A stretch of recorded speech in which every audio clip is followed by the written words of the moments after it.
Feel అయితే ఎలా? కాసేపు వెయిట్ చేయండి. ఇందాకటి నుంచి ఇదే మాట, కొంచెం సేపు.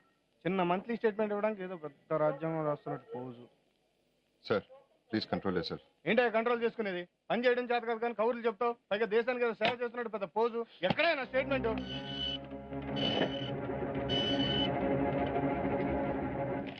Please take your statement.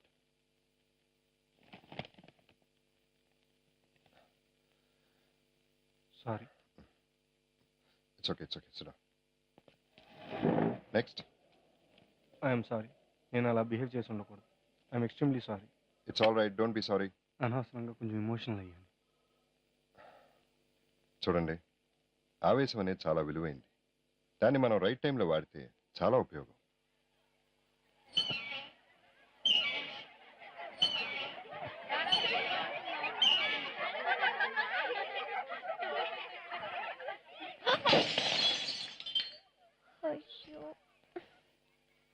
Hey, what's going on here?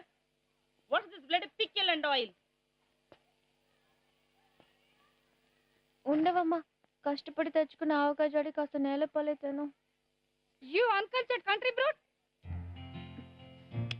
ఏంటి కంట్రీ బ్రూట్ అంటున్నావు?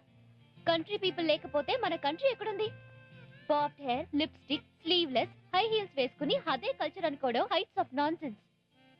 The roots of all cities lie only in the countryside.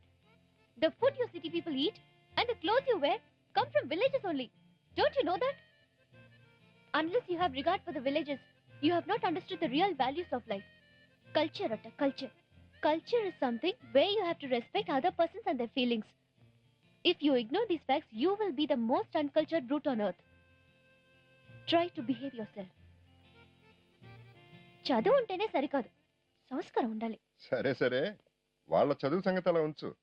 ఇంతగా అమ్మాయి గారు చదువు సంగతి ఏమిటో? ఇంగ్లీష్ దంచేస్తున్నావు, ఎంతవరకు చదివేవేంటి?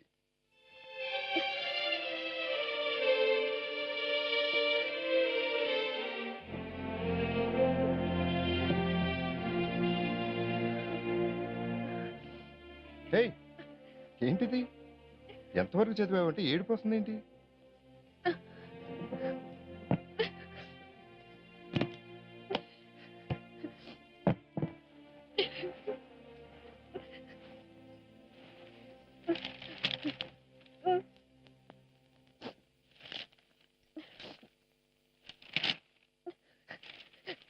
ఇంటర్ పరీక్షా ఫలితాల్లో స్టేట్ ఫస్ట్ ర్యాంక్ కుమారి కే ఉషా. హే, స్టేట్ ఫస్ట్ ర్యాంక్ వచ్చావు నువ్వు. మరి ఇంటర్మీడియట్ ఆపేసావే? నాకు అందుకే మీరన్నా ఈ పెళ్ళైనా మా నాన్న అస్సలు ఇష్టం లేదు. చదువు అంటే చాలా ఇష్టం, ఎంతో చదువుకోవాలనుకున్నా.